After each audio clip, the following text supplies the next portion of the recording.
mais 2 minutinhos. Meu amigo Ronaldo, puder depois abrir a câmera e o microfone para vermos como que funciona tudo. Olá, bom dia, Claudemir. Como vai? Tudo bom? Excelente, muito bom o som. Como é que está você nessa manhã, meu amigo? Maravilhoso. Depois da sua aula, quem é que não fica bem, né? Ah, que alegria, rapaz. Como é bom falar. As sementes, você sabe que tem sementes que elas vão chegando e já vão germinando, já vão florescendo. Tem coisas que, quando a gente está preparado, quando o terreno está preparado... Adorei aquele vídeo daquele senhor falando com as alfaces, e depois, no final, aquele som ampliando todo o carinho dele com as plantas, né? Então, para falar, né, ótimo. que você não pode ter sucesso na vida se você não fizer as coisas com paixão. Eu vou até além, é que a questão do tempo, né, ela é meio complicada, mas eu falo para as pessoas o seguinte, que se aquele senhorzinho lá ficasse reclamando da alface lá, eu posso te garantir que ela não cresce. Ela fica tão possessa que ela fala assim, ó, eu não vou crescer.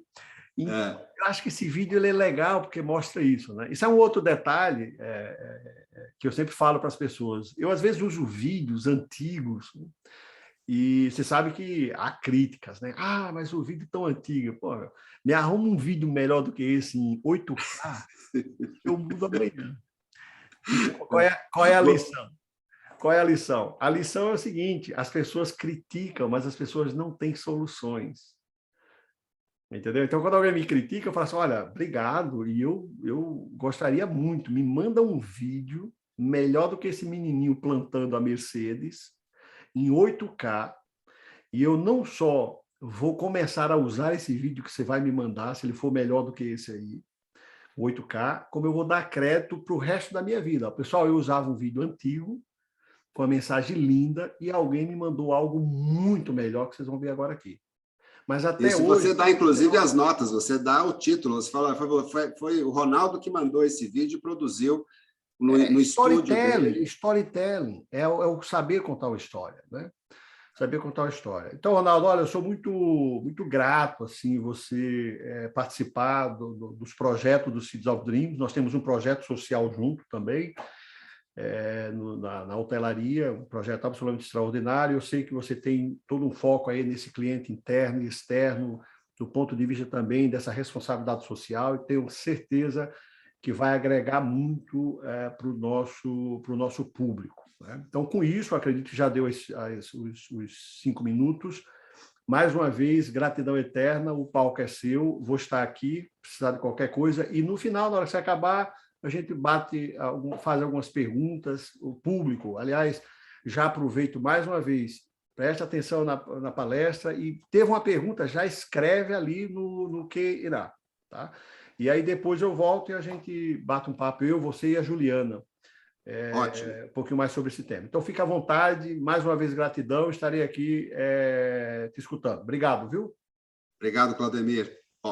Bom dia a todos. Eu escolhi esse fundo de tela, que é um lobby de hotel, que, na verdade, é muito parecido com o projeto que nós vamos desenvolver.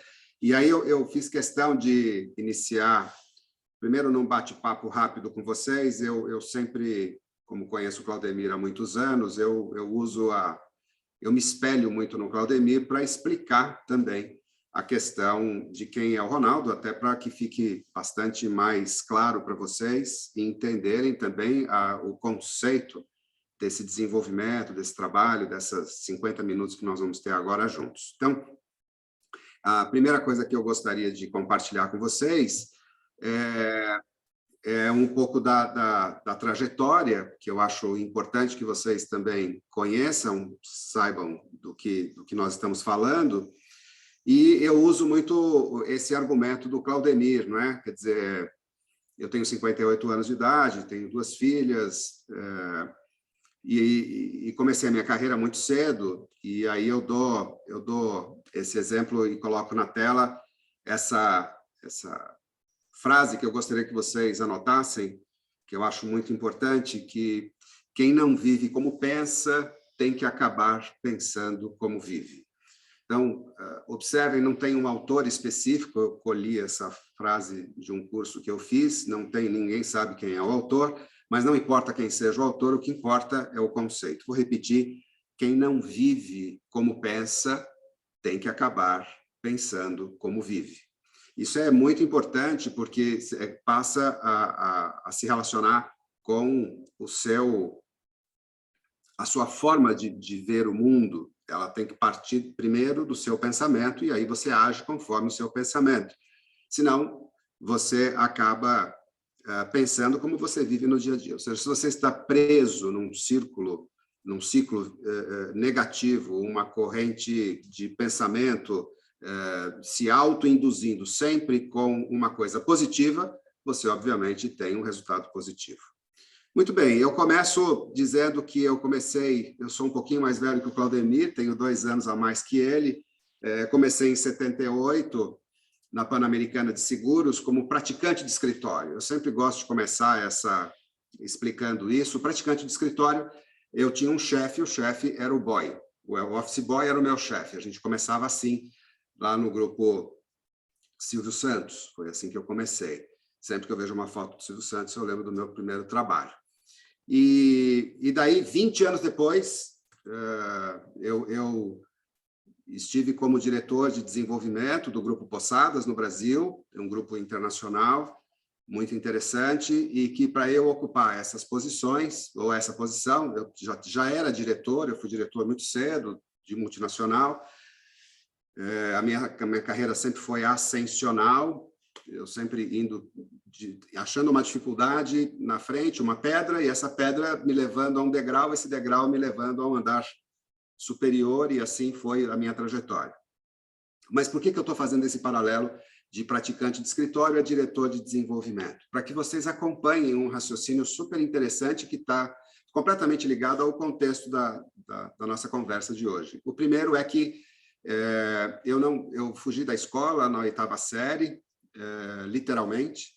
Eu já trabalhava aqui na Pan-Americana de Seguros, logo depois eu saí muito cedo, muito rápido da Pan-Americana de Seguros, já trabalhei em mais 2 empregos, eu começava às 8 da manhã, terminava às 2 da tarde, aí começava às 2 da tarde e terminava às 8 da noite, porque o emprego que eu arrumei era do outro lado da rua, então eu saí 1 minutinho antes, dava tempo de 8 horas e ainda chegar dentro do horário super tranquilo de um lado para o outro e ia comendo um lanche durante um tempo. Eu só estou dizendo isso para vocês porque as pessoas às vezes falam que, puxa, a pessoa trabalha muito, trabalha muito, trabalha muito. Nossa, Ronaldo, você está trabalhando demais hoje em dia, né? Nossa, você trabalha demais. Eu falei, desculpa, esse discurso é bobagem, porque eu sempre trabalhei muito. Então, eu nunca tive nenhum tipo de problema em relação a isso. Mas fato é, fugir da escola. Literalmente não gostava de estudar, ou melhor, não gostava de ir à escola, fugi da escola. Aí o que aconteceu? Eu tive que fazer, aos 38 anos de idade, tive que fazer um supletivo, já era diretor de desenvolvimento, tive que fazer um supletivo porque eu entrei na faculdade de Direito e na faculdade de Direito, no 2º ano, a administração me chamou e falou assim, mas, Ronaldo, cadê o seu diploma do ensino médio? Eu falei, mas eu não tenho. Ele falou, não, mas você tem que ter, senão você não pode fazer faculdade. Eu falei, eu sei, mas é que eu estou aqui, vocês aceitaram, já estou no 2º ano, está tudo ótimo. Eu já era responsável pela América do Sul de uma multinacional. Ele falou, não, você tem que fazer de qualquer maneira. Eu falei, tá bom, então o que eu faço? Tem que fazer um exame supletivo. Eu fui fazer, aos 38 anos de idade, um supletivo, que foi muito interessante até, porque eu não conseguia, imagina, eu nem pensava nessa possibilidade, e fui lá, fiz o tal do supletivo. E passei com média 7,4. Está aqui o resultado, olha aí. Em 2001, veja que foi no ano das Torres Gêmeas, né? Imagina, eu já estava trabalhando na América do Sul, direto e tal. E aí eu só estou fazendo esse preâmbulo para vocês para chamar a atenção de uma coisa, que é a questão da nota 8,75 em História, Geografia ou Ciências Humanas e suas tecnologias, incluindo História e Geografia, e também português e literatura em inglês, que deu 7, a média máxima era 7, eu tirei 7, e a média final foi 7,4. Muito bem. O que isso significa que eu tive que fazer o ensino médio depois que eu já estava dando aula na pós-graduação em hotelaria. Para ver como tudo isso é um introito para a gente falar a respeito do que vem pela frente, das informações que vocês vão receber e de concluir uma história do ponto de vista de formação, de educação, de autodidata, de uma vida intelectual, que as pessoas associam, confundem essas coisas, e a gente vai esclarecer durante a nossa aula de hoje. E por que é importante falar sobre o passado? Porque o Alex Tocqueville, que é um filósofo americano, diz que quando o passado não joga luz sobre o futuro, a mente dos homens e mulheres anda nas trevas. Olha que frase legal. Quando o passado não joga luz sobre o futuro, a mente dos homens e mulheres anda nas trevas. Por isso que quando o Claudemir faz uma alusão, mostrando a história dele, as dificuldades e tudo mais, faz parte da nossa história. Isso traz luz para o nosso futuro, faz com que a gente ande no presente de uma maneira muito mais... Eu não tenho vergonha nenhuma em falar para vocês que eu fugi da escola, eu não tenho vergonha nenhuma em falar para vocês que eu acho que foi a medida errada, que eu devia ter estudado mais.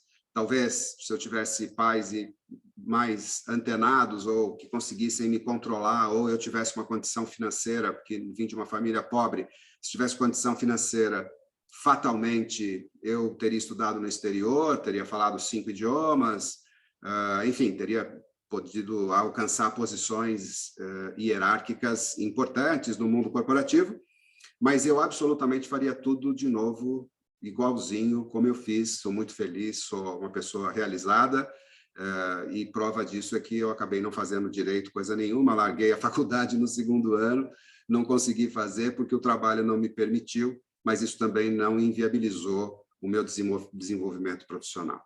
Muito bem, eu vou passar aqui um pequeno vídeo para nós, que eu acho que sintetiza bem o que eu quero mostrar para vocês. Então, eu estou chamando hoje em 4 tópicos principais que a gente vai falar antes de começar o vídeo, que é o que a gente vai ver, não é? Então, primeiro, as dificuldades de treinar o cliente interno, porque a gente fala muito de atendimento ao cliente e a gente nunca fala da dificuldade que a gente tem de treinar o cliente interno. Nas nossas operações, a gente tem alguns locais que são muito de difícil acesso, são cidades secundárias, às vezes terciárias, e a gente não consegue, muitas vezes, tem um problema sério para a questão de treinamento. O segundo é a questão que a gente tem do impacto da tecnologia. Como é que a tecnologia está impactando nas posições, nos trabalhos, no dia a dia, como é que isso está se dando, de que maneira isso está se dando. A terceira é a questão do serviço, não é? Como é que a gente presta o serviço, como é que a qualidade que a gente espera entregar para o cliente, e com a limitação da mão de obra que a gente tem, muitas vezes, eu estou falando do ponto de vista de formação, técnica e etc., quais são as fortalezas que a gente tem que ampliar e exaltar, muito dentro da linha da psicologia positiva. O Claudemir usa bastante essa ferramenta, mas eu acho importante a gente dar uma passada por aqui, para vocês verem, ouvirem algumas coisas diferentes, com aspectos diferentes, com um olhar diferente. Aqui só um pequeno esclarecimento. Eu trabalho com hotelaria. Hotelaria é hospitalidade. Hospitalidade, inclusive o slogan da nossa empresa é hospitalidade com entusiasmo. Entusiasmo, a etimologia é Theos dentro de você. Theos é Deus, Deus dentro de você. Quando você faz alguma coisa com entusiasmo, significa que você está usando os seus melhores atributos, as suas melhores qualidades, as suas melhores habilidades no trabalho que você executa. Então, entusiasmo, as pessoas falam assim, entusiasmo é aquela pessoa que tem energia, que mostra para a gente só o lado positivo. Não é verdade. O entusiasmo ele também te leva a refletir sobre as coisas negativas, absorver aquilo, mas ter um norte, seguir, direcionar, fazer o seu trabalho de maneira absolutamente integrada com a realidade e com aquilo que você pensa. Lembra daquela frase anterior que nós falamos, né? Quando o passado não joga luz sobre o futuro, a mente dos homens e mulheres andam nas trevas. Então, isso é muito importante para entender que o entusiasmo, a vocação, Claudemir tem batido muito nesse tema da questão da vocação, que a gente levanta de manhã e fala, puxa, mas eu tenho que ir para aquele desgraçado daquele trabalho, eu tenho que fazer aquilo, que coisa chata, que eu não queria estar fazendo aquilo, né? E como o Claudemir disse, eu vou repetir, sonho pequeno, realização pequena, né? Então, ou seja, a vocação, inclusive, vem de vocatio, a etimologia vem de vocatio, que é o chamar-se a alguma coisa. Olha que interessante. O chamamento que você tem internamente, né? Isso é muito importante você entender, e até as pessoas falam assim, algumas pessoas mais espiritualizadas, religiosas, tal, falam sobre a oração, né? E eu sempre digo, oração, quem faz oração? É o orador. O orador é aquele que fala em voz alta, né? Para si e para quem estiver ao lado, é aquele que está falando. Eu, por exemplo, nesse momento, nessa posição, sou orador de um determinado tema.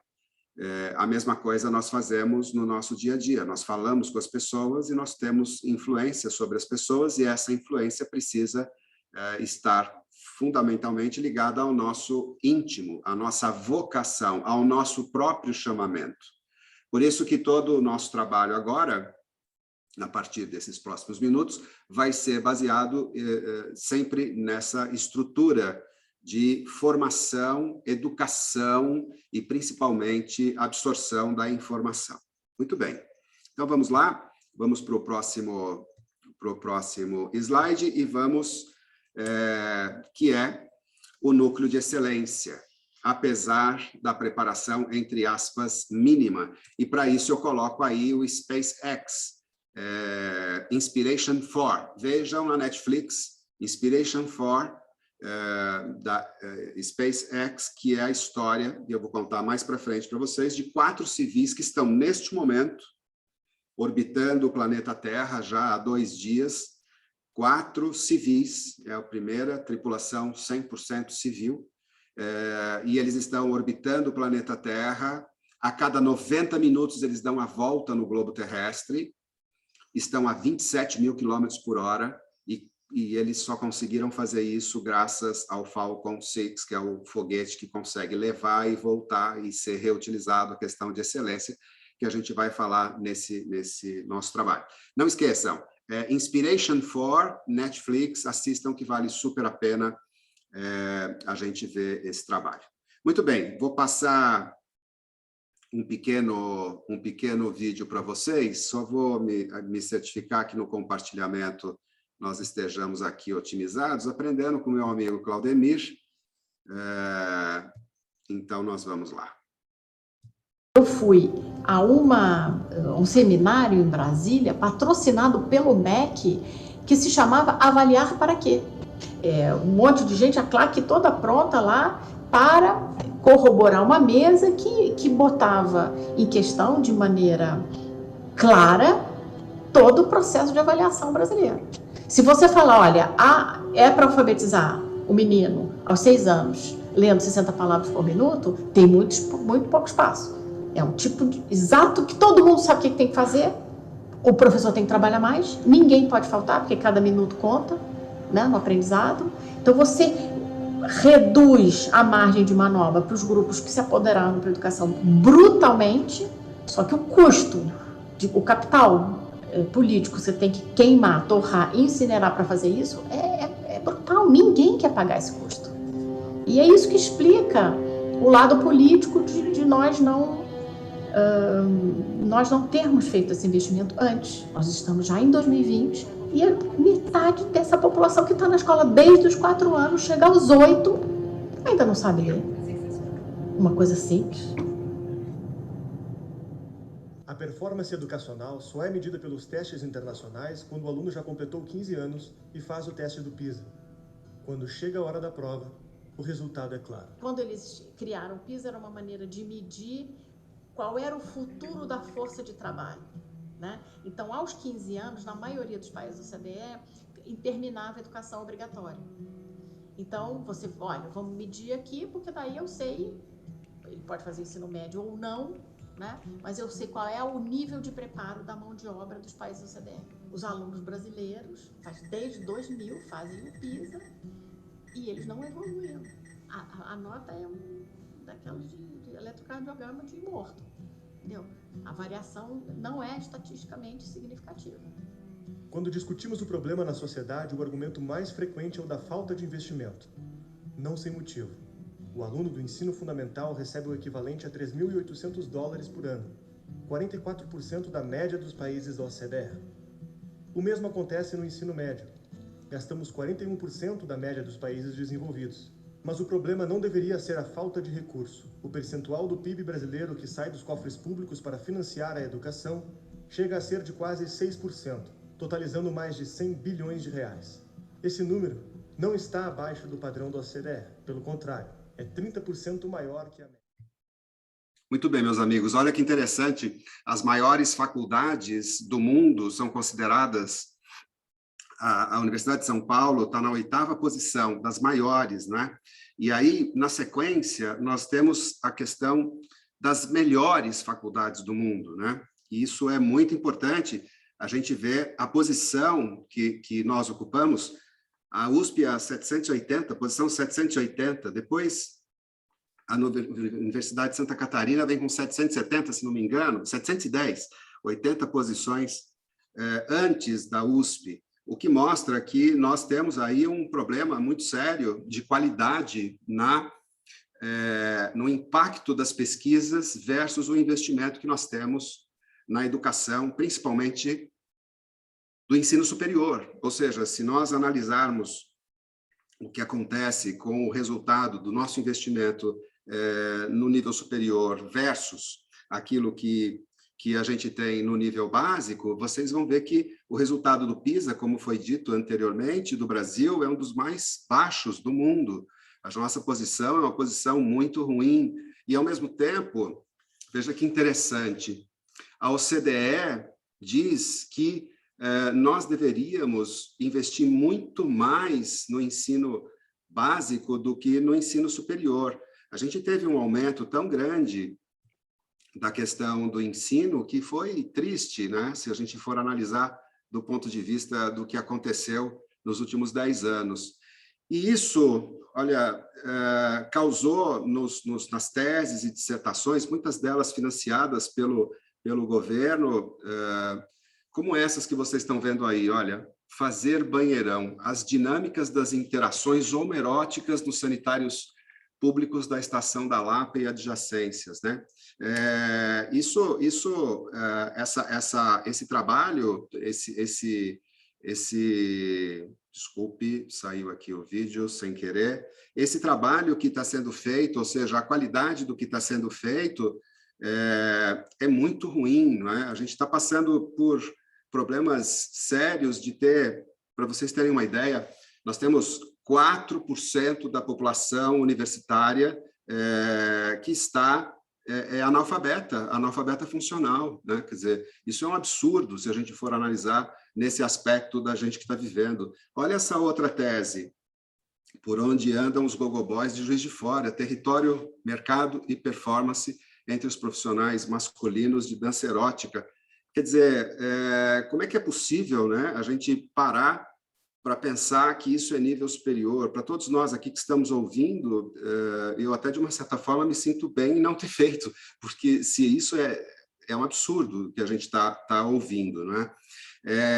Ao mesmo tempo, uma coisa que me chamou bastante atenção, e é o último slide aqui que eu vou passar para vocês, que diz exatamente sobre este dado. Observem, da população, esse é o índice de alfabetismo nacional. De 16 a 64 anos, nós temos 8% de analfabetos dessa população, e nós temos 22% que tem uma leitura rudimentar. Leitura rudimentar é, basicamente, grafar o seu nome ou ler palavras básicas, ônibus, táxi, coisas desse tipo. Ou seja, a nossa limitação em relação à compreensão do que está escrito. E depois nós vamos para o elementar, que são as operações básicas.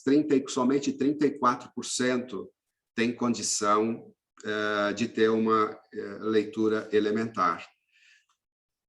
Tem uma estatística da Fundação Montenegro, junto com o IBOP, que foi feita agora em 2018, dizendo que aproximadamente 80% da população brasileira de 16 a 64 anos é analfabeta funcional. O que isso significa dizer, em outras palavras? Significa dizer que nós não temos ou não conseguimos fazer ou colocar num treinamento específico coisas que nós poderíamos ou deveríamos trabalhar. Então, como é que a gente vai fazer esse trabalho?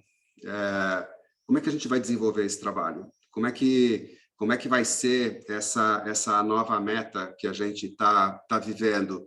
Como é que é o dia a dia do nosso colaborador, do nosso companheiro de trabalho? Como é que isso se dá? De que maneira isso se dá? Então, eu particularmente, como trabalho com hospitalidade, lidero um grupo grande de pessoas. A gente sempre agora aumentando as nossas, passando a pandemia, né? E aí até para aproveitar e falar sobre isso, e as pessoas falam, puxa, mas é possível no meio da pandemia a gente fazer treinamento? Ou seja, como é que está andando a questão hoje da possibilidade do dinheiro para fazer o treinamento? É possível isso? E o Claudemir disse uma coisa que eu quero reforçar com vocês, sim, é possível, desde que você dê dignidade mínima para que isso ocorra. E essa dignidade mínima só vai ocorrer quando você tiver uma postura perante o negócio que seja efetivamente verdadeira, né? Então, a primeira delas a gente conhece mesmo a realidade do nosso cliente interno?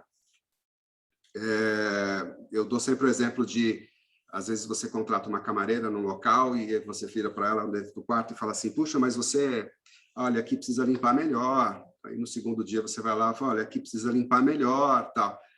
E quando você conhece a realidade de onde ela mora, da casa dela, onde ela vive, quais são as necessidades que ela tem, às vezes ela não tem revestimento no piso. Não tem revestimento no piso. Então ela está no chão batido. Quando ela limpa o seu quarto, o apartamento, ela está limpando no melhor dela.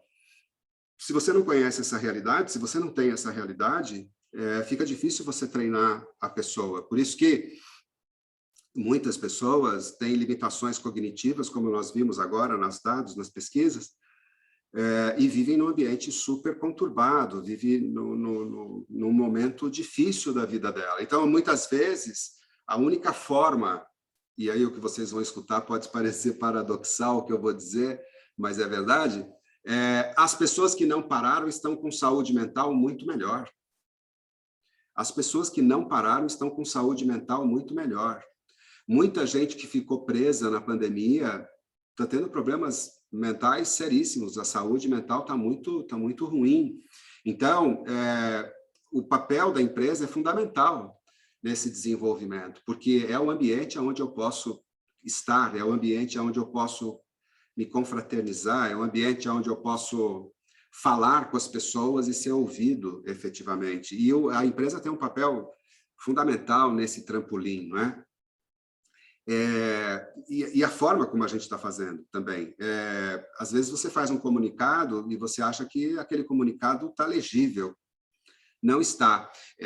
Rapidamente, falando sobre um trabalho que eu fiz numa multinacional, e aí o pessoal de fora veio e falou assim, Ronaldo, o brasileiro é super acolhedor, muito bacana, tal, fala sim para tudo. Só que depois ele não faz nada. Por quê? Porque, de fato, ele não entendeu o que ele tem que fazer. Esse aqui é o X da questão, né? Então, a comunicação que a gente faz hoje internamente precisa ser repensada completamente para atender esse público que não consegue, literalmente, entender, ler aquilo que você está falando. Por isso que a gente tem que fazer palestra, por isso que a gente tem que falar ao vivo, por isso que a gente tem que estar perto, próximo ao outro, apertar a mão, conversar, falar, porque as pessoas só vão conseguir transmitir a cultura da nossa empresa quando você tiver efetivamente sem distorção na entrega do produto. E essa cultura, às vezes, distorcida é porque a pessoa ela tem uma visão muito própria dela. Vou dar um exemplo só para vocês darem risada, até para falar, o Claudemir falou que nós temos pessoas da área de segurança. Aí nós tivemos com a pandemia, teve uma redução de custos num determinado hotel, eu não administrava esse hotel, passei a administrar faz X tempo, e aí cheguei na portaria do hotel e o rapaz foi colocar a medição da temperatura corporal, aí ele colocou o relógio em cima de mim, tal, deu certo, na pessoa que estava do meu lado, ele estava mirando no relógio, então, obviamente, não ia detectar nada. E aí, o que aconteceu? Ele virou, tentou uma, duas, na terceira ele falou assim, não, você não se preocupa, pode entrar, porque a cada 100 que eu meço, só 3 funcionam. Ou seja, eu estou dando esse exemplo para vocês, por quê? Porque a empresa não se preocupou em colocar as pessoas na posição correta. Quando você tem um processo de receber, para o pessoal de segurança que está me ouvindo e sabe muito bem isso que eu estou falando, mas quem não é, talvez vale a pena dizer, existe um protocolo a ser seguido. E quando esse protocolo é seguido, ele tem que ser respeitado. E esse protocolo acontece em hotelaria, acontece em todos os serviços que você for fazer, em tudo aquilo que envolve processos. O Claudemir deu o exemplo do matadouro do processo da Ford. Tudo é processo. Agora, a pessoa é culpada? Não. Quem é culpado? É quem colocou a pessoa naquela função que deveria ter um preparo mínimo de segurança, porque a segurança sanitária, a segurança física, a segurança virtual, a segurança alimentar, tudo isso é segurança. E a pessoa estava na posição errada. Então, qual é o erro aí? O erro é que houve distorção na entrega do serviço porque colocou uma pessoa numa função errada e acabou comprometendo toda uma cadeia de desenvolvimento. Olha que absurdo isso que vocês estão ouvindo. De publicidade, investimento, etc. Tudo para dizer que você está num lugar seguro sanitariamente. Eu falei isso com o Claudemir agora, que é possível entregar produto com bom serviço, é possível entregar produto com bom serviço e serviço em um bom produto. Isso é possível ser feito. Em 1970, veio a Hilton para o Brasil, uma rede internacional, eu entrei lá em 1982, como para fazer o primeiro estágio, fiquei 3 meses na operação, aprendendo a trabalhar basicamente com todas as áreas. O Manual de Recursos Humanos dizia o seguinte, isso é bem legal, dizia assim, item 1, olhe para o cliente, pergunte se você pode fazer alguma coisa, sorria, pergunte se você pode ajudá-lo em alguma coisa. E aí tinha um roteirinho, um script que deveria ter sido feito tal para treinamento. Aí eu lembro que eu estava na recepção, o pessoal do lado falou assim, pô, aqui no Brasil você tem que falar assim, olhe para o cliente, pare de sorrir deste jeito, não pare de gargalhar, né? Porque o cliente, o brasileiro é todo assim, não bata nas costas do cliente, chame como senhor ou senhora, ou seja, porque o brasileiro tinha uma característica toda especial de aproximação. E a gente achava aquele treinamento esquisito, né? Muito bem, 40 anos depois, ele não é absolutamente necessário. Hoje você tem que falar com as pessoas sobre roteiro, script, porque as pessoas perderam a noção efetivamente do link entre atendimento ao cliente e qualidade que você entrega com a informação. Vou dar um exemplo prático. Quem de vocês não chegou num determinado lugar, na fila, aí chegou na fila, tal, você está lá para ser atendido, aí toca o telefone, a pessoa pega, atende o telefone e fala assim para você: espera um minutinho, por favor. E fica falando ao telefone. Eu falei, mas quem é mais importante? Quem está na fila presencialmente ou quem está no telefone? Já nos Estados Unidos isso não acontece, salvo raras exceções, né? Quando toca o telefone, ele coloca, pelo menos a instrução que a gente tem dentro de hospitalidade é essa: tocou o telefone, um momentinho, Hilton, Los Angeles, 1 minuto, põe ali, atende você, depois vem e pega o telefone. No Brasil não é assim que funciona, a pessoa acha o telefone mais importante. Então, como assim? Como é que eu estou entregando um serviço decente, mesmo que o produto seja bom? Eu não estou entregando serviço efetivamente, não é? E aí a discussão da pandemia, se é presencial ou se é híbrido. O que nós vamos fazer? É híbrido ou é presencial esse treinamento? Esse é o futuro? As duas coisas? Eu, francamente, vou dizer para vocês que em hospitalidade nós precisamos do presencial. Nós precisamos do presencial porque ele é funcional. Exemplo, se eu tenho que fazer um processo de alimentos e bebidas, eu tenho que ir até alimentos e bebidas e fazer o processo. Se eu tenho que fazer um processo em governança, eu tenho que ir lá e fazer o processo. Eu posso até ensinar com vídeos, etc., tal, mas uma parte importantíssima do treinamento é em loco, é na frente de batalha. E eu acho que as pessoas, de uma maneira geral, anseiam por isso, de sair de casa, querer fazer, querer estar, querer desanuviar a cabeça depois de todo esse tempo que todos ficaram reclusos. Então, eu acho que vai ter uma grande parte de ensino à distância, EAD, mas eu acho que a maior parte vai continuar sendo de atendimento e treinamento presencial, literalmente ao cliente interno. Aí vem a questão da tecnologia, né? E a tecnologia, vou até tirar aqui o slide, porque é o mais importante falar para vocês. Quem não sabe do efeito ascensorista? O efeito ascensorista foi fatal, né? Os elevadores todos automatizados. Eu me lembro, quando eu era pequeno, ia comprar no Mapping, na Praça Ramos de Azevedo, aqui em São Paulo, e tinha que subir, e o ascensorista era uma figura conhecidíssima, né? Então ele ia falando nos andares tudo que tinha, e controlava, ajudava as pessoas, tal, oferecia um serviço adicional, né? Era uma característica super bacana. Mas o ascensorista acabou.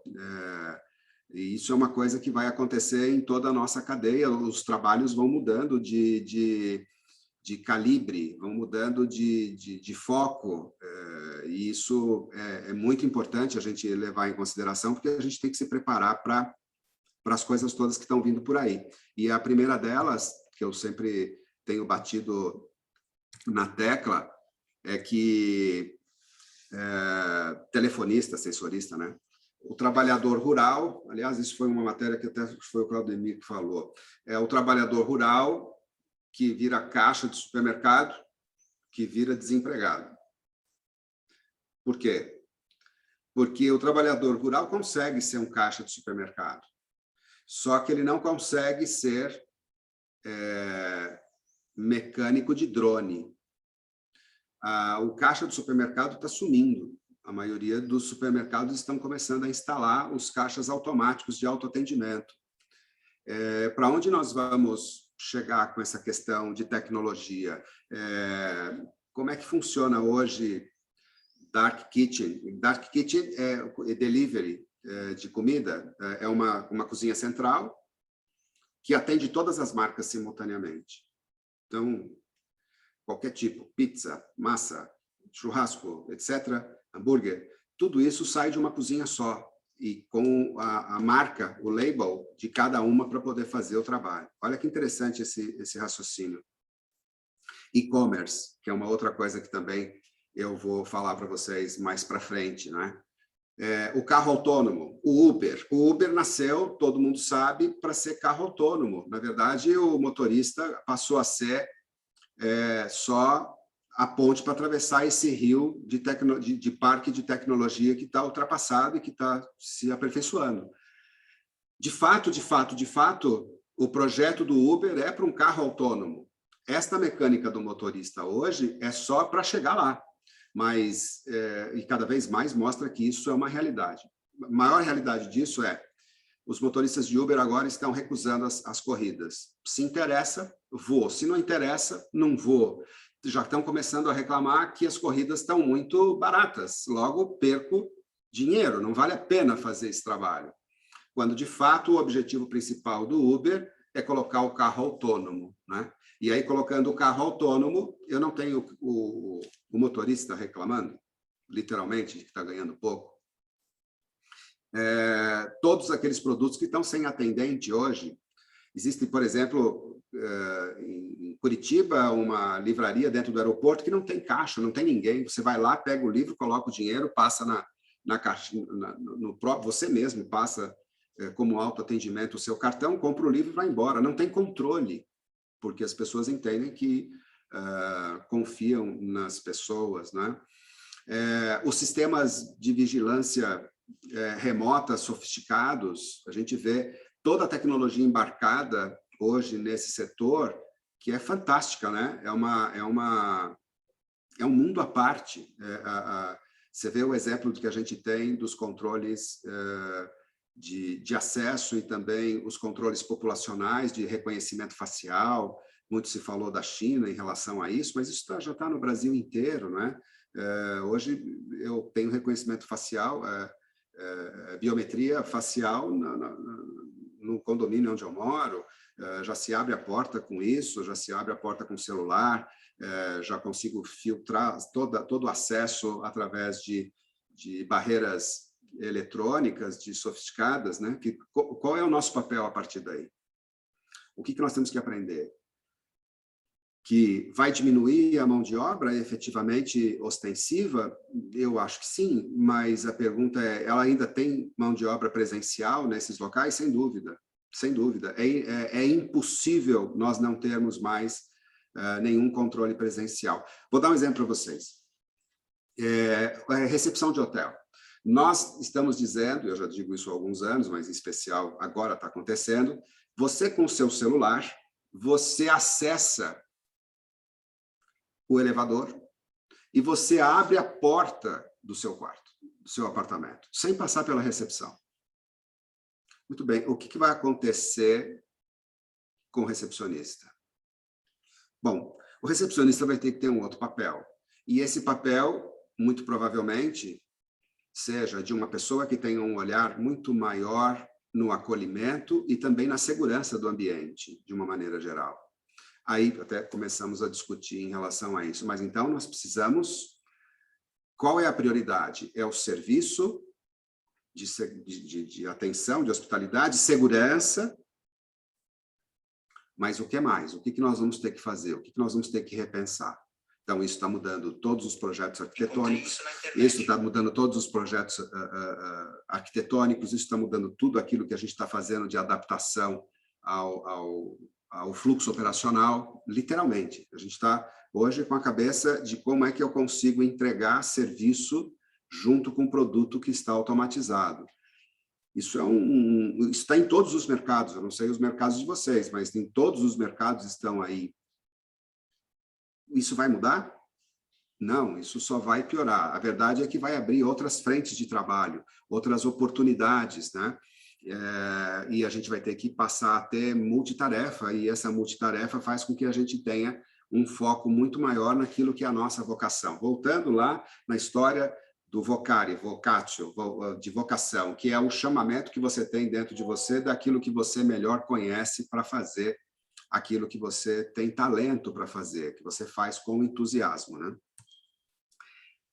Inclusive, há uma discussão mundial em relação à renda mínima, que para as pessoas sobreviverem, porque pode ser que tenha esse volume grande de transformação de mão de obra, para que todos possam ter uma renda mínima, e tem outros locais que são absolutamente automatizados e estão melhorando muito. Eu digo isso porque eu estou trabalhando muito com agrobusiness e aí chego em determinados lugares, vejo verdadeiros centros de controle NASA, né? Telas e mais telas e drones nas plantações, olhando olhando se tem algum foco de fogo, de incêndio, se está faltando insumo químico, como é que ele trabalha com isso, qual é a forma de atuar, etc. e tal. Isso está tendo uma especialização no agrobusiness, né?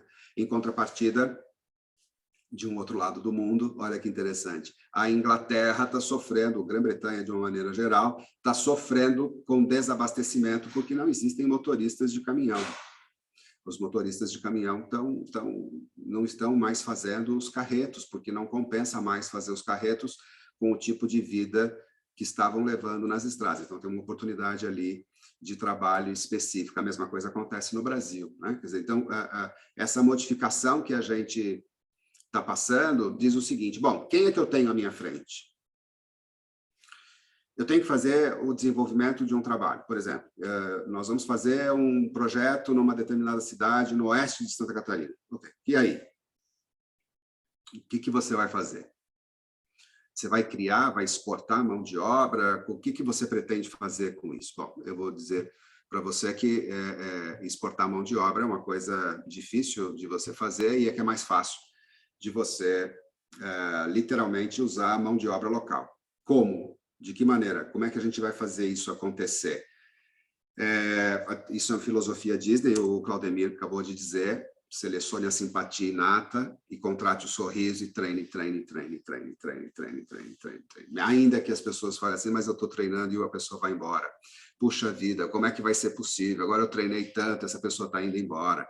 Que coisa chata, eu treinei tanto. Veja, ou ele cresce dentro da sua empresa junto com você, e se ele está ajudando você a crescer porque a sua empresa está crescendo, se ele está crescendo, se a empresa está crescendo, ele merece uma oportunidade.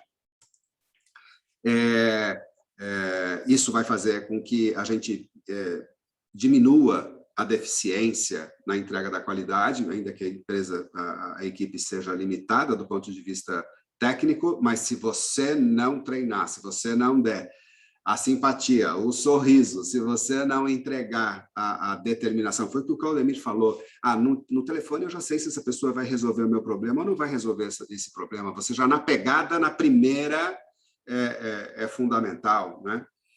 Claudemir disse uma coisa do cliente interno, que eu estou batendo muito nesse pé, que as instalações dos clientes internos têm que ser o equivalentes a qualquer um. Eu dou o exemplo numa reunião com investidores, isso é muito legal, que eu trabalho com desenvolvimento de hotel. Então, eu vou até a cidade, converso com o investidor, achamos o terreno, fazemos o projeto, etc. E tal. Aí, a primeira coisa que eu falo para ele é assim: sua filha, sua neta, que hoje falei com o investidor, uma neta linda, sua neta vai usar o vestiário dos funcionários. Sua neta vai comer no refeitório. Sua neta vai precisar, eventualmente, virar e dormir no hotel. Então, as instalações aonde a sua neta for ficar têm que ser iguais, similares, parecidas, no mínimo dignas daquilo que você entrega para o seu cliente. O discurso dissociado da prática, com o avanço da mão de obra, com a formação, nós temos muitas pessoas frustradas hoje, formadas, trabalhando no balcão. Não que o balcão seja ruim, não é essa a questão.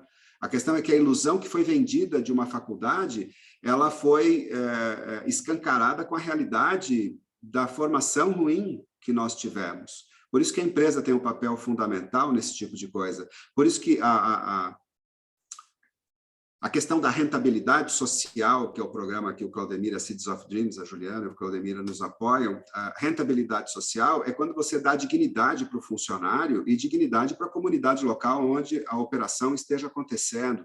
Se você não der dignidade, você jamais vai conseguir levar um serviço de qualidade na ponta, jamais, jamais.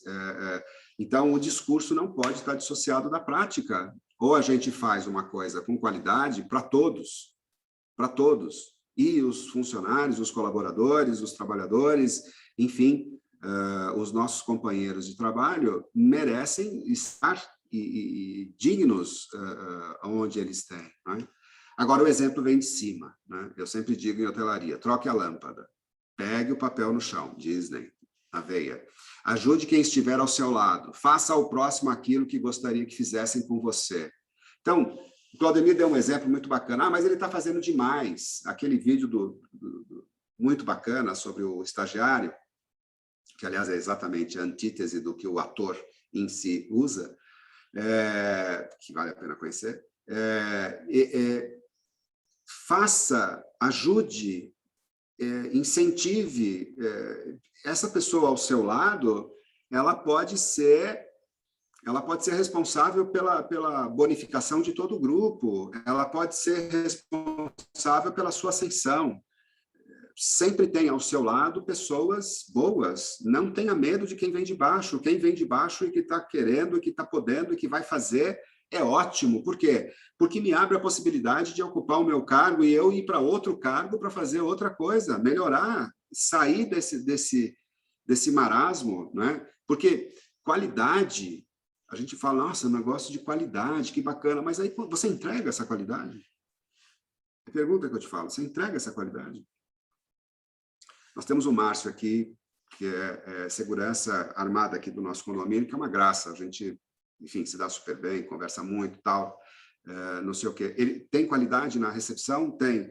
Tem qualidade no procedimento? Tem. E ele entrega a qualidade? Claro que ele entrega a qualidade quando ele vem falar bom dia com esse sorriso bonito dele e quando ele vem efetivamente interagir comigo, porque além daquele trabalhador, além daquele colaborador, tem uma pessoa e eu faço para ele aquilo que eu gostaria que fizesse.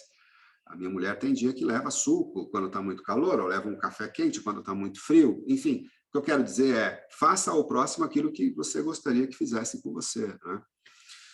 Tudo isso é qualidade e ela é percebida e ela é literalmente entregue. A excelência, né? Eu acho, a gente usa aqui, eu usei os Seeds of Dreams como questão de excelência. Eu acho super legal a logo, a forma como foi feita, como foi desenvolvida. Eu sou fã, então sou suspeito para falar. Mas fazer bem feito é obrigação, né? Fazer com amor, apesar de quem seja o outro, é compaixão. Buda disse isso, né? Amar o próximo, apesar do que ele seja, é compaixão. Então, fazer bem feito é sua obrigação. Ah, eu tomei banho, estou limpinho. Legal, já devia ser assim sempre. Agora, trabalhe com amor, faça com amor esse trabalho, né? Aqui, todo dia, toda hora, o tempo todo, 24/7, a gente que trabalha com 24/7, quem trabalha sabe do que eu estou falando.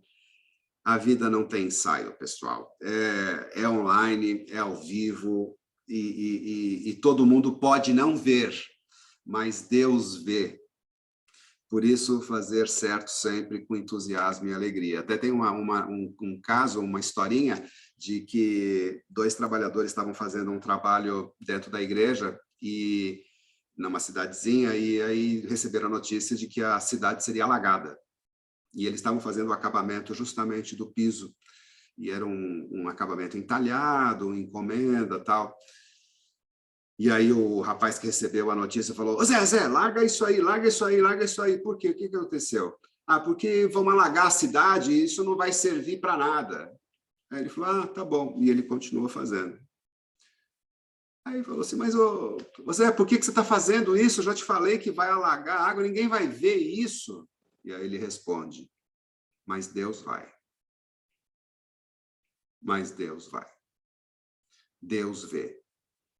E Deus é a sua própria consciência manifesta. Então, portanto, fazer bem feito, fazer com entusiasmo, além de obrigação, tem que ter uma pitada de amor. Se não tiver uma pitada de amor, não tem sazon, como a gente brinca por aí. Se não tem amor, meu amigo, você nunca vai fazer bem feito. Por isso que a sua vocação tem que ser respeitada. Você tem que se autorrespeitar. Faça aquilo que você tem vocação.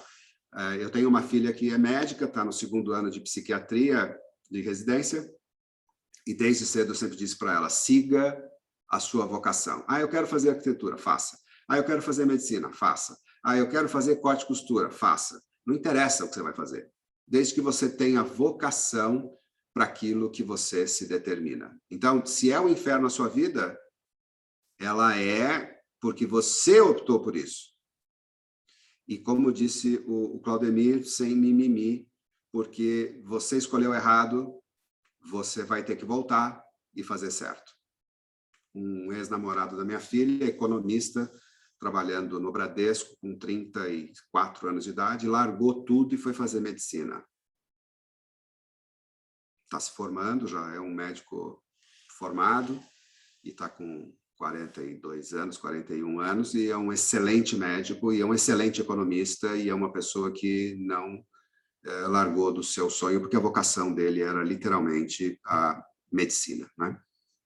Então, quando eu falo de qualidade, aproveito aqui e coloco a qualidade da logomarca do Seeds of Dreams, foi pensando justamente nos detalhes, porque Deus vive nos detalhes, né? E outra coisa, autoridade só com exemplo, né? Não tem outro caminho.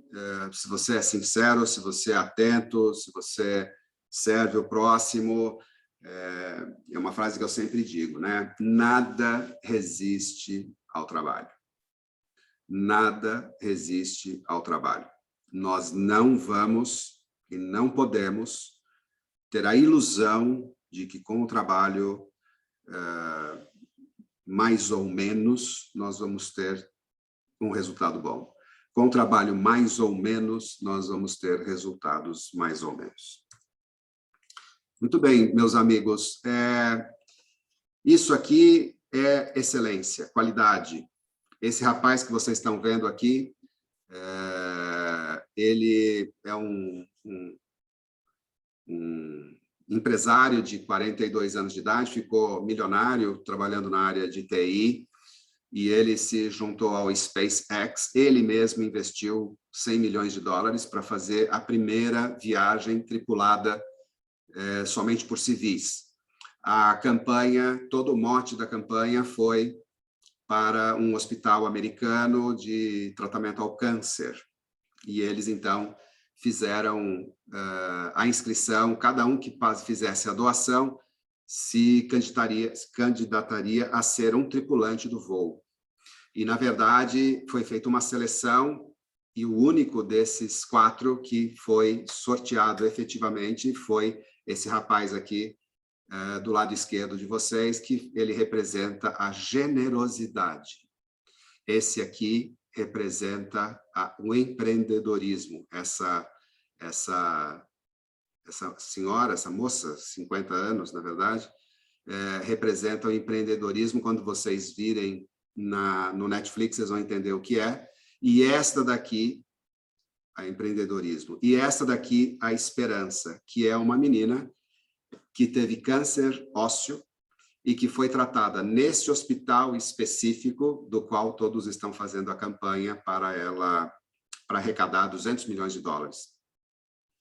Neste momento, a excelência da qualidade da SpaceX, a excelência de qualidade desse rapaz, se não me engano o nome dele é Jed, alguma coisa assim, foi com investimento próprio, um exemplo de excelência. Só é possível ser excelente se você for exceção à regra normal. Então, isso é uma inspiração. Os 4 que inspiram a todo mundo, um que trouxe a vida, que venceu o câncer e que ajuda hoje, ela é enfermeira no hospital onde ela foi tratada. Essa moça de empreendedorismo chegou a ser finalista para ser astronauta e não conseguiu passar, ficou entre as duas e ela perdeu a posição. O pai dela, escutem isso, o pai dela, aos 19 anos de idade, fugiu da escola aos 15 anos de idade e foi para Guam. E aí houve a Apollo 11, teve um problema, e ele, autodidata, matemático, foi quem fez o cálculo que a Apollo 11 tinha que fazer para poder aterrissar em segurança na Terra. Autodidata. E a filha dele, hoje, é a primeira tripulante civil que está circulando o planeta Terra. Então, vale a pena vocês verem esse material. E aí, para terminar, mais uns minutinhos, rapidamente, quanto custa o quê, Ronaldo? Quanto custa isso? Uma barra de apoio de 80 centímetros em aço inox da marca Sense. Custa numa loja Sodemac, eu fui lá presencialmente, né? Estou falando porque eu fui lá, 380 reais. E na Utility Home, com frete, 180 reais. O que você faria? Obviamente, você compraria na Utility Home, certo? Certo. Então, eu recebi a barra. Está aí a barra de apoio. E, para minha surpresa, olha só o que veio. Com carinho. Agradecemos a preferência. Aí tem um erro de português. Agradecemos a preferência. É uma satisfação ter você como nosso cliente. A equipe Utility Home está sempre à disposição, outro erro de português, e deseja que seu dia seja repleto de alegrias e realizações. Com carinho. E uma balinha colada, um pirulito, 2 pirulitos colados aqui. Olha que coisa maravilhosa, olha que exemplo maravilhoso. Bom, para vocês terem uma ideia, a minha mulher ligou para a empresa para dar os parabéns. Eu não sei quem é, mas nitidamente você nota que é ou a filha do dono, ou a filha do funcionário, alguém, porque para fazer uma coisa desse tipo, com esse carinho, desta forma, entregar isso... Como assim? Como é possível uma coisa dessa no e-commerce, numa indústria como o e-commerce? É possível surpreender isso? Olha, eu não sei quanto a vocês, mas a partir de agora, tudo que eu quiser comprar de materiais de construção, eu primeiro vou na Utility Home, para ver se o preço está compatível. Se o preço for igual, eu vou comprar na Utility Home. Porque eles estão preocupados com quem está recebendo, independentemente de quem seja. Isso não tem preço. Além da economia, isso não tem preço. A forma de fazer não tem preço, porque ela é genuína. Ah, mas Ronaldo, isso não dá para fazer em larga escala? Isso não dá para fazer? Não, é possível que não. Mas o que importa é que o conceito, a cultura, o serviço, o pensar no próximo que vai receber aquilo, porque, de fato, o que a pessoa que fez isso estava preocupada era entregar para você, no momento que você recebe um produto, alguma coisa além do produto. Ela poderia simplesmente mandar e não ter nada. Poderia ser mais uma no mercado. E aí a gente termina com esse vídeo que a gente vai passar agora. E aí eu abro para as perguntas, pedindo o apoio aí do Claudemir, para a gente fazer a nossa reflexão. E vamos lá.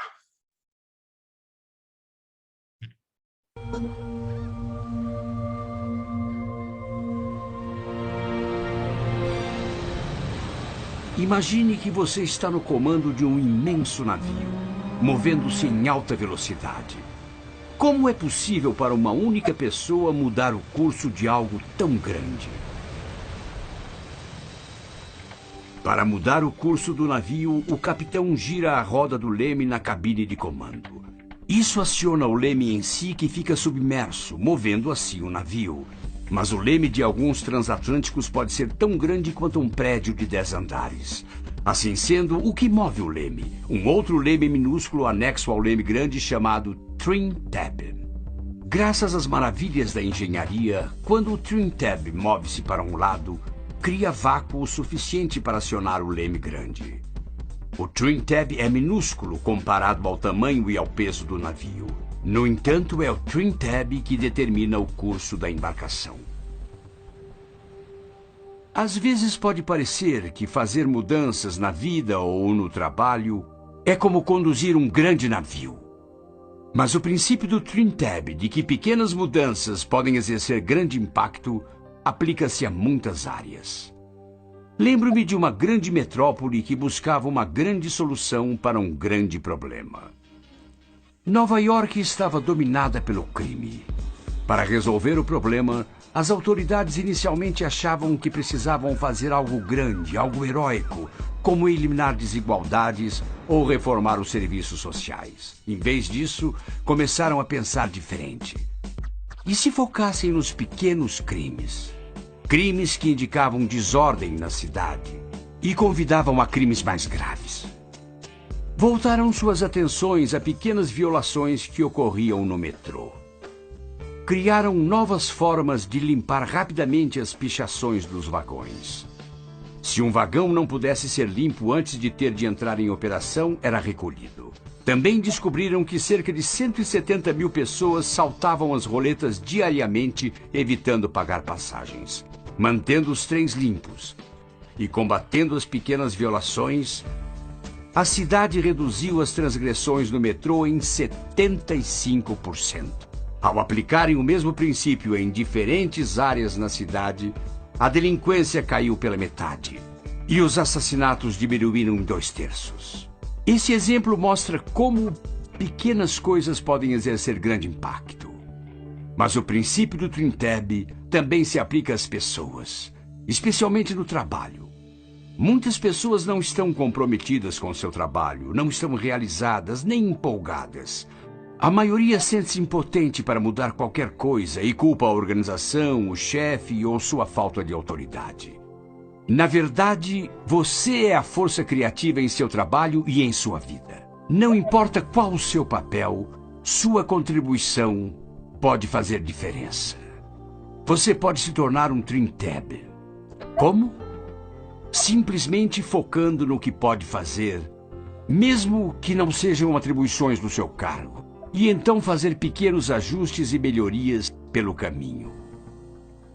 Quando Madeleine Cartwright assumiu a direção de uma escola no subúrbio, encontrou uma situação desesperadora. Um prédio com mau cheiro, corpo docente desestimulado, pais não participativos e crianças que estavam ali apenas tentando sobreviver num ambiente insuportável.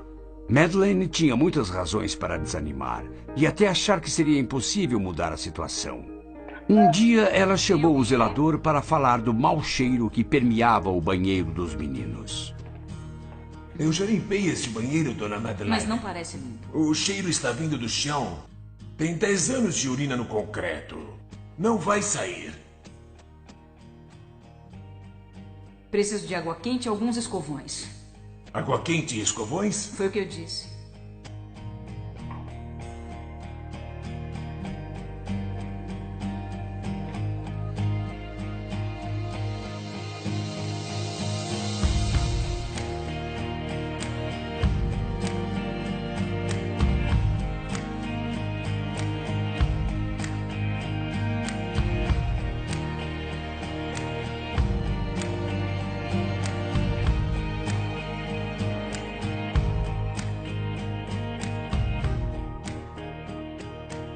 Então, o que acha?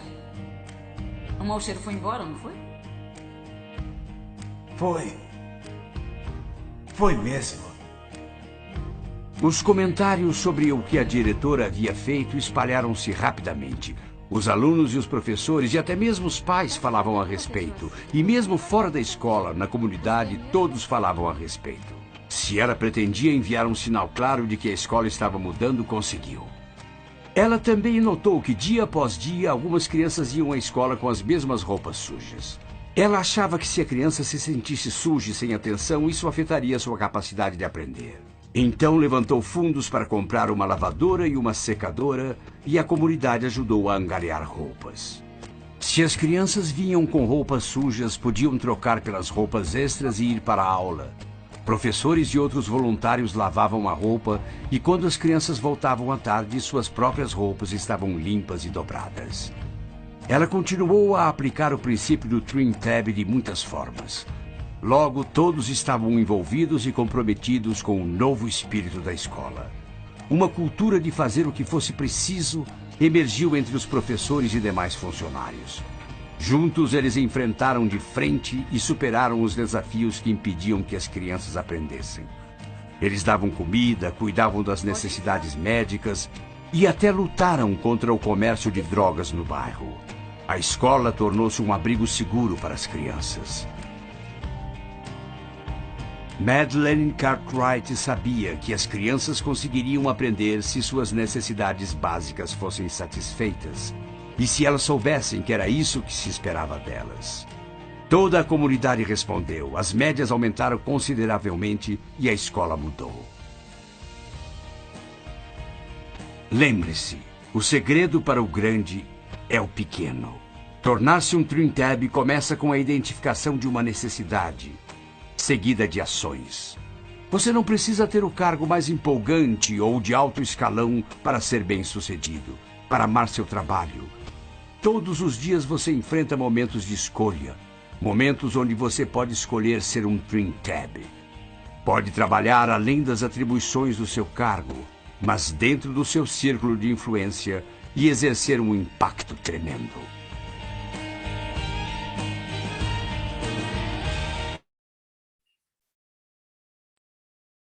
É isso aí, meu amigo Claudemir. Meus amigos, Trim Tab. Pequeno, fazendo aquilo que pode fazer, da maneira como é possível dentro das suas atribuições, fazendo com entusiasmo, com amor, com carinho, com dedicação, tendo como fonte principal, literalmente, o mandamento de amar ao próximo como a ti mesmo. Ou seja, a questão é colocar em prática não a religiosidade, mas a espiritualidade e a fraternidade. Mas isso no dia a dia, a cada dia, 24/7, todos os dias. Obrigado aí pela participação, Claudemir, Juliana. Obrigado pela oportunidade. Tudo bem, Ronaldo? Obrigado, Ronaldo. Privilégio ter tido a sua apresentação nesse momento. O Ricardo já está entrando aí, daqui a pouco é o nosso próximo palestrante. Obrigado, Ricardo. Daqui a pouco eu te chamo. Ronaldo, que alegria, cara, poder te escutar, ver aí toda essa tua experiência de tantos anos na hotelaria e principalmente toda essa preocupação com a rentabilidade social, né? Que é muito importante a gente arrumar a casa. Se notar, tem um alinhamento, né? Juliana, obrigado aí por ter entrado. Acho que a Juliana tem algumas perguntas do público. Eu vou responder só uma, Juliana, enquanto você vê as outras, que tem uma que é mais voltada para a Disney, sobre segurança. Em seguida, a gente volta com você. Temos uns 15 minutos ainda. Okay. E eu queria avisar a todos os participantes, nós vamos tentar responder todas as perguntas e, caso, por algum motivo, não consigamos, fiquem tranquilos que darei um jeito, ou durante o dia, responder isso, ou, de alguma forma, algum vídeo extra depois para vocês. Fiquem tranquilos. Uma pergunta da Daniela, vocês vão me ver olhando para o lado, porque eu tenho vários computadores aqui para ter certeza que a experiência que vocês estão recebendo é a melhor possível. Então, quando eu estiver olhando do lado, é porque eu estou lendo, peço desculpas, pode parecer que eu não estou servindo vocês, mas não é isso. A Daniela fez uma pergunta bem interessante sobre segurança, né? Como encantar um funcionário, Claudemir, que tem um trabalho tão estressante e perigoso como os funcionários do setor de segurança privada? Excelente pergunta, Daniela. Provavelmente você deve ser da Anjos da Guarda, uma empresa que tem vários funcionários hoje aqui. Te agradeço muito. Como a Disney trabalha esse segmento dos funcionários? Os seguranças da Disney são terceirizados ou não? Daniela, olha que interessante. Segurança na Disney é o item número 1. Número 1. Né? Os padrões da Disney de qualidade é segurança, cortesia, inclusão, que é uma nova palavra que introduziram ano passado, show e eficiência. Segurança. Por que segurança vem em primeiro lugar?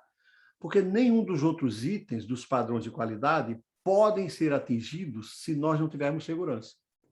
E olha que lindo trabalho que você faz e que empresas de segurança como a de vocês fazem, né? Sem essa segurança, o banco não funciona, o supermercado não funciona. Então, é um trabalho lindo que vocês fazem, mas você coloca aí uma pergunta interessante. Como encantar? Né? É um trabalho estressante, perigoso. Como sorrir? Será que dá para sorrir os seguranças? Vocês devem ter procedimentos. Provavelmente não deve ser algo tão parecido quanto outras áreas. O Disney decidiu criar a Universidade Disney porque ele, na época, ele queria treinar os seus próprios seguranças. Né? Então, a Disney tem seguranças próprios, naturalmente, e eles também usam a paisana. Então, lá no parque, há vários seguranças, que você não sabe que é segurança, estão observando o que está acontecendo para que, naturalmente, todas as outras chaves, cortesia, inclusão, show e eficiência, aconteçam. Então, é realmente uma área bem específica de vocês. Acredito que o desafio na contratação de vocês também seja muito difícil, porque essas pessoas estão entrando numa área realmente, como você falou, estressante e que demanda muita atenção. Muito obrigado pela sua pergunta extraordinária. Juliana, tem algumas perguntas aí para o Ronaldo, né? Sim, sim. Primeiro, parabéns, Ronaldo. Foi sensacional a sua apresentação. É um prazer ter você com a gente de novo. Eu tenho certeza que você trouxe vários insights aí. Espero que o pessoal tenha anotado. Eu falei para vocês irem anotando e que vocês levem aí para a empresa de vocês, que tem muita coisa que mesmo o Ronaldo dando exemplos da hotelaria, que a gente pode aplicar aí em várias áreas. Eu vou começar com a pergunta da Ada Assisi Silva. Bom dia. Por que no Brasil os funcionários ainda não são treinados adequadamente para o atendimento na hotelaria e em outros segmentos do turismo? Mesmo sendo pessoas com dificuldades cognitivas e vivência tão diferenciada do público que atende, por que não se investe nesses treinamentos com continuidade e com real desenvolvimento dos colaboradores? Para você, Ronaldo. Falta de consciência de investimento mesmo, porque o investimento em treinamento é fundamental, né? Quer dizer, uma coisa interessante é que vamos fazendo assim, que assim tá bom. Só que o problema é que o assim tá bom acabou, né? E as coisas precisam tomar outro rumo. Vou dar um exemplo da nossa empresa, que é mais prático, etc. Uma empresa super jovem, completou aqui 1 ano fora a pandemia, praticamente, a gente nasceu na pandemia, e algumas dificuldades de alguns proprietários em entender a importância de se investir na formação dos profissionais. Isso é uma falta de consciência que já permeia o mundo. Laurentino Gomes, sugiro para todo mundo ler o livro Escravidão, que mostra o conceito de que escravo vem de slave vem de eslavo, ou seja, de que o escravo não é o negro. O escravo já vem na história humana, não é? E essa cultura que a gente vem, mesmo os gregos antigos tinham seus escravos. O que eu quero dizer, em outras palavras, é que a cultura de escravagista ainda é muito arraigada no nosso imaginário coletivo. E a gente precisa descolar isso, a gente precisa mostrar que agora não existe mais escravo, que agora existe uma pessoa na sua frente que está te atendendo versus uma remuneração, versus um serviço que ela presta, mas essa relação é uma relação pessoal, social, e que a gente precisa investir efetivamente. Um dos pilares que a gente pretende fazer, e eu já tentei fazer numa empresa anterior, infelizmente não consegui, é acabar com o analfabetismo. Aí eu lembro que uma pessoa de RH virou e falou assim, não, mas eu tenho a solução imediata, Ronaldo. E eu falei, qual é a solução? Ele falou assim, a gente demite os analfabetos. Aí eu falei, não, então faz o seguinte, você está demitida. Já começamos bem o programa de alfabetização. Eu estou demitindo a pessoa de RH que tem esta visão de não aplicar, ou seja, é um absurdo que você está escutando. Por quê? A resposta é por quê? Por causa disso que eu estou te falando. As pessoas querem uma solução imediata, querem uma solução simples, e nada é simples, nada é imediato. Por isso que Seeds of Dreams, ou seja, eu planto, tem que esperar, regar, depois eu vou colher no tempo certo, no momento certo. Mas se você não plantar, não vai acontecer. Essas pessoas, o maior problema é visão de longo prazo. O porquê que não acontece? Porque as pessoas não pensam no longo prazo. Eu lembro aquela frase, quando o passado não jogar luz sobre o futuro, a mente dos homens e mulheres andarão nas trevas. Ou seja, as pessoas não têm planejamento. O maior problema de não haver treinamento é falta de planejamento. Muito Excelente. bom. Antes de nós irmos para a próxima pergunta, Ronaldo, você poderia explorar aí em 2 minutos esse projeto social?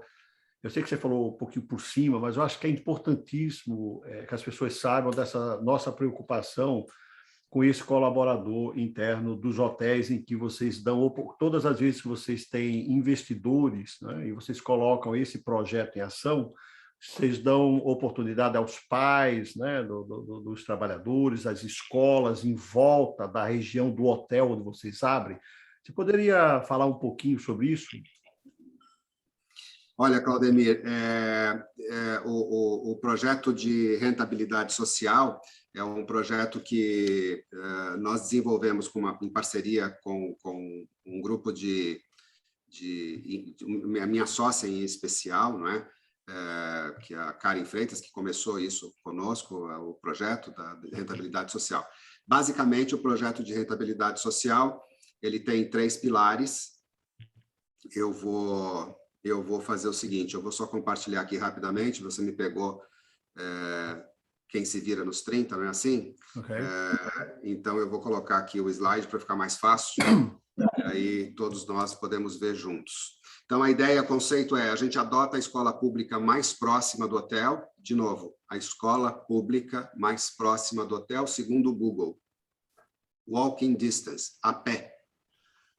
E aí nós vamos fazer 3 trabalhos específicos. O primeiro trabalho é de infraestrutura, no qual a gente, com voluntários, nós fazemos um check-up na manutenção da escola, um levantamento de todo o trabalho que precisa ser feito físico, e a gente cria um cronograma físico-financeiro, trazendo e fazendo uma pesquisa dos pais ou responsáveis, que são pedreiros, carpinteiros, pintores e etc., e com os voluntários nós fazemos, então, um cronograma físico-financeiro, vamos atrás de recursos, e aí, atrás desses recursos, nós conseguimos verba suficiente para a gente fazer algumas ações. Essas ações são feitas através de mutirões, e esses mutirões têm convidados as esposas desses trabalhadores, que vão aprender gastronomia criativa, fazendo mais com menos, e também os filhos desses pais que vão aprender a fazer mise en place. Então, eles vão servir os lanches, eles vão servir as refeições neste dia desse trabalho voluntário, que deve demorar aí 1 ano, 2 anos, enfim, o tempo que for, mas sempre que houver esse trabalho voluntário, é essa equipe de trabalho que vai fazer isso especificamente. O segundo passo é um apoio da Escola para Resultados, que é do Jefferson Munhoz, que é meu sócio na Hotel Care, que a gente vai levar cursos específicos dentro da nossa indústria de hospitalidade e turismo, porque a gente tem as 2 vertentes, hotelaria e turismo, então ele também apoia através de conteúdos com a Escola para Resultados, e também aí nós vamos ter voluntários que vão fazer cursos específicos, dentro da área médica, por exemplo, saúde mental, limpeza do dia a dia, asseio, higiene, dicas, fitoterapia, coisas que sejam ligadas à área do Estado brasileiro, entender a estrutura do Estado brasileiro, principalmente como funciona o Estado, como é que funciona o governo municipal, estadual, federal, até para a gente poder reclamar e pedir dos nossos políticos, ou mesmo quem queira ascender a isso. E aqui um terceiro pilar, que é o motivacional, que a gente fez um trabalho em 2019, em dezembro, com o lançamento do programa, com apoio do Claudemir e da Juliana, em São Paulo, que é a questão motivacional, né? A questão motivacional, que é o desenvolvimento e dando exemplo para essas crianças dentro das escolas, de que é possível chegar a ter sucesso, e é diferente de fama, através da psicologia positiva, fazendo com que o aluno e também os pais e também os trabalhadores, os colaboradores das escolas, possam participar no seu desenvolvimento pessoal e profissional. Aí é um patrocínio do Seeds of Dreams, que está nos apoiando integralmente nesse, e obviamente outras pessoas que vão fazer parte do programa de rentabilidade social. Isso aí é o trabalho. A gente vai começar agora, provavelmente, com um piloto em Fortaleza, por causa da pandemia. A Ivana Bezerra de Menezes, do Sonata de Iracema, provavelmente seja o piloto agora em Fortaleza. A gente vai começar no Nordeste brasileiro, depois a gente quer ir para a terra do Claudemir, em Arapiraca. A gente está começando pelo Nordeste do Brasil, por motivos óbvios. Então, a gente quer começar com um programa dessa maneira. Puxa, o tempo é impressionante, não? Mas, Juliana, vou fazer só mais uma pergunta para o Ronaldo e depois a gente dá um intervalo de 5 minutos para a gente receber o nosso próximo convidado. Mas já adianto aqui a minha gratidão, Ronaldo, pela sua absolutamente disponibilidade para os nossos programas. Eu sou muito grato a você por isso. Juliana, mais uma pergunta para ele e em seguida a gente dá uns 5 minutos de intervalo para trazer o Ricardo. Tá bom. Vamos com a pergunta do Rogério Freitas. As limitações cognitivas das pessoas disponíveis no mercado restringem a contratação do empregado adequado à função, pois a disponibilidade de pessoas adequadas é pequena. Contratado uma pessoa com fome, mas para uma atividade mais simples, faxineiro, por exemplo, mais importante que precisa saber lidar com o cliente. Como reter essa mão de obra, já que salário e benefícios são os menores na pirâmide corporativa? O que sugere para essa retenção do sujeito faminto? Nossa, essa é uma pergunta difícil, hein, Rogério? Você me colocou numa sinuca de bico. Mas eu vou dar um exemplo, uma historinha rápida para sintetizar isso. Aula de pós-graduação em hotelaria. Aí eu peguei e estava dando aula tal, e veio aquele insight, e aí eu parei para falar o seguinte, 9h30 da noite, todo mundo cansado, tá? Eu falei assim, pessoal, eu tenho uma oferta para vocês. Quem quer, aqui nesse grupo, jovens, né? Quem quer ganhar 15 mil reais por mês? Aí todo mundo levantou a mão, né? Aí eu falei, bom, então, o trabalho é o seguinte, entra às 19 horas, 12 por 36, vai sair às 7 horas da manhã do dia seguinte. É no IML, vocês vão receber os cadáveres, vocês vão ter que separar os braços, pernas, cabeças, etc., para as peças dos estudos dos estudantes de medicina, todos os dias, 6 por 7. Quem quer trabalhar por 15 mil reais fazendo isso? Todo mundo abaixou a mão. Então, veja, o que eu quero dizer tem pessoas que fazem coisas porque é da vocação dele. Reter a pessoa, o faxineiro, o funcionário, o auxiliar de limpeza, aliás, tem até uma brincadeira que o Claudemir faz no treinamento da Disney University, justamente sobre isso, depois você comenta, né, Claudemir? Eu vou deixar para você essa daí. Que diz o seguinte, a dignidade, a retenção, essas pessoas são muito suscetíveis a preço. Ah, mas eu recebi uma proposta de 20 reais a mais, ele vai. Ah, eu recebi uma proposta de 50 reais a mais, ele vai. O nosso trabalho para reter essas pessoas é explicar que a saída dele de 20 reais a mais não vai mudar a vida dele.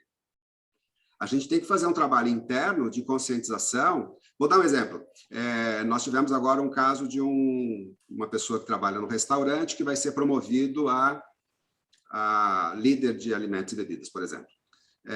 Só que ele tinha um problema de odor embaixo do braço, nas axilas, forte. E eu tive esse problema com a minha filha, que era uma bactéria. A Luísa é super loirinha e tal, e tinha uma bactéria. E aí eu falei, não, você vai ao dermatologista, foi ao dermatologista, tratou, etc. Ah, não, então agora nós vamos falar para ele procurar um dermatologista. Eu falei, não.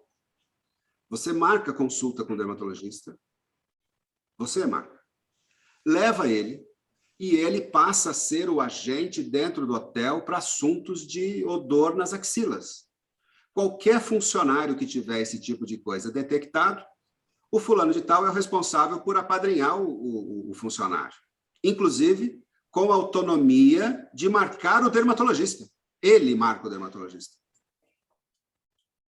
Qual é o preço disso, de retenção? Ou seja, a mesma coisa, né? O que eu estou querendo dizer é, se a gente não olhar agora o colaborador de maneira humana, verdadeira, mas com dignidade, e que ele seja multiplicador disso. Por exemplo, a rentabilidade social. Foi feita uma pergunta essa semana para mim. Mas a escola que mais precisa está a 5 quadras da escola que você escolheu. Ué, então você vai na escola mais próxima e ensina a escola mais próxima a apadrinhar a escola que mais precisa. Mas o critério não vai ser mudado. É a escola mais próxima do hotel onde nós operamos. Então, a retenção tem que ser efetivamente através da dignidade humana, não tem outra maneira. Ronaldo, que maravilha. Olha, eu estou vendo aqui, lendo os comentários, as pessoas estão muito felizes com o que você agregou, trouxe para todos eles, né? Conforme eu coloquei no início, profissionais com experiências totalmente diferentes. Esse é o meu propósito com esse curso, de trazer insights totalmente fora da área da maioria dos clientes que estão do outro lado. Então, quero mais uma vez te agradecer a Juliana por essa intermediação. Nós vamos dar 5 minutos para voltarmos com o Ricardo. Você tem alguma palavra final, por favor, Ronaldo? Muito obrigado. Não, só agradecer a vocês pelo tempo, pela paciência, pela desculpe qualquer falha, faz parte do show, eu não sou especialista, o meu negócio é outro, então desculpe aí qualquer errinho, qualquer coisa. Juliana, Claudemir, muito obrigado. Ricardo, bem-vindo, boa palestra para vocês. Obrigada, Ronaldo. Parabéns. Isso, obrigado. 5 minutos, estamos de volta. Obrigado.